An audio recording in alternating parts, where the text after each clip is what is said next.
Shalom saudaraku, pada hari ini saya ingin menyampaikan sebuah tema, cintailah hidup saudara. Saya ambil dari Yohanes pasal 10 ayat 10. Saya akan bacakan buat kita sekalian. Yohanes 10 ayat 10. Pencuri datang hanya untuk mencuri dan membunuh dan membinasakan. Aku datang supaya mereka mempunyai hidup dan mempunyainya dalam segala kelimpahan. Saudara, terkadang di jalan kehidupan kita menemukan ada banyak hal yang buruk, yang menggagalkan rencana-rencana yang indah, impian-impian kita, dan menghancurkan akan harapan-harapan kita. Atau kita merasa bahwa hidup yang kita jalani pada hari ini tidak seperti yang kita harapkan, apalagi yang kita inginkan. Dan akibatnya apa, saudara?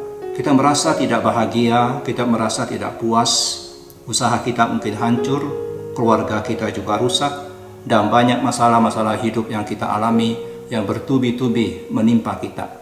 Ditambah lagi dengan sakit penyakit yang tidak kunjung sembuh dan sudah menghabiskan uang yang banyak untuk berobat. Kita mendambakan sebuah kehidupan yang lebih daripada apa yang sedang kita alami pada hari ini. Kita ingin mengalami sebuah kehidupan yang penuh sukacita. Kita ingin menikmati kedamaian di dalam Tuhan Yesus Kristus. Tapi semua hal-hal yang buruk yang kita alami, yang sedang terjadi pada hari ini, itu membuat kita tidak merasa tenang. Akibatnya apa?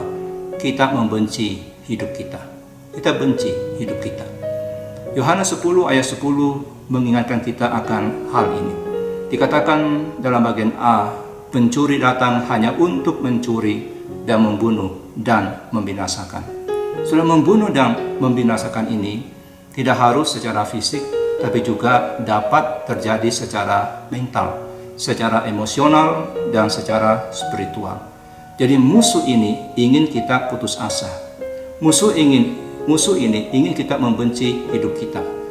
Dia ingin kita merasa begitu terpukul sekali oleh kondisi kita, sehingga kita kemudian menyerah dengan hidup kita dan kita mengatakan, saya nggak bisa bahagia dengan kondisi-kondisi seperti ini. Saya nggak bisa merasakan ketenangan, nggak bisa merasakan damai sejahtera dengan kondisi yang tidak seperti yang saya harapkan, yang saya pikirkan selama ini.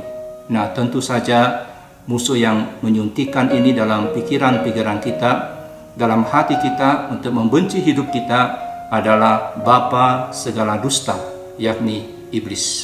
Pencuri datang hanya untuk mencuri, membunuh, dan merusak mental kita.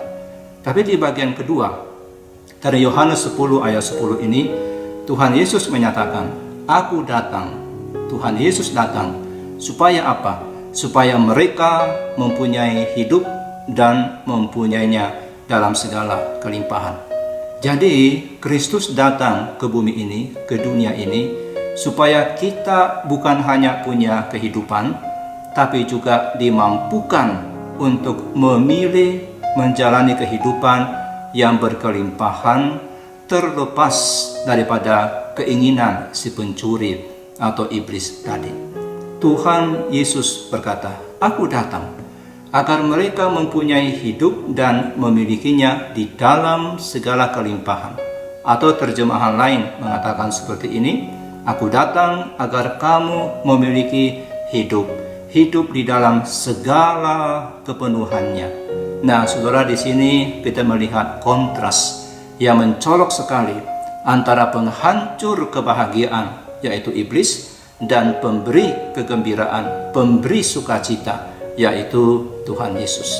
Nah, meskipun saudara tidak bisa mengubah kondisi saudara pada hari ini, kita nggak bisa ubah kondisi kita, tapi saudara bisa mengubah sikap dan cara hidup kita setiap hari. Kita bisa rubah sikap kita. Kita bisa merubah pandangan kita. Nah, kita telah diberikan oleh Tuhan satu kehidupan. Walau bagaimanapun kondisinya pada hari ini, saudara diberikan satu kehidupan dan saudara dapat memilih untuk membiarkan setan atau iblis menyengsarakan hidup saudara, menekan mental saudara, atau mengizinkan Tuhan Yesus yang menguasai hidup saudara dengan memberikan kepada saudara hidup di dalam segala kepenuhannya. Saudaraku, meskipun hidup saudara bukan seperti yang saudara inginkan, bukan seperti yang saudara bayangkan, tapi ingatlah, saudara bisa memilih untuk belajar mencintai hidupmu, bukan membenci hidup saudara. Ini adalah pilihan terbaik yang saudara bisa buat. Hal ini tidak mudah, tapi ketika saudara meminta kepada Tuhan Yesus untuk menjadi sumber sukacita saudara, menjadi gembala saudara, bahkan di tengah kondisi yang kurang menyenangkan, saya yakin pandangan dan sikap saudara akan menjadi lebih baik. Jadi mencintai hidup adalah pilihan. Saudara bisa memilih untuk mencintai hidupmu atau membenci hidupmu. Kehidupan yang saudara jalani hari ini adalah kehidupan yang telah Tuhan berikan buat saudara. Dan di dalam Kristus, hidup saudara itu punya potensi yang berlimpah di dalam kedamaian, dalam sukacita, dalam kepuasan. Oleh karena itu, kedamaian, kegembiraan, dan kepuasan kita bergantung kepada pilihan yang kita buat. Saudara mau memilih mencintai hidup saudara, menyerahkannya pada Kristus, dan bersandar kepada Tuhan, atau saudara akan memilih membenci hidup saudara dan menyerahkan hidupmu untuk terus dimanfaatkan oleh kuasa-kuasa kegelapan. Ketika saudara memilih untuk mencintai hidup saudara dan datang kepada Kristus, menerima rencana Tuhan dalam hidup saudara, maka saudara akan menjalani sebuah kehidupan yang penuh dengan kelimpahan, hidup di dalam segala kepenuhannya. Amin.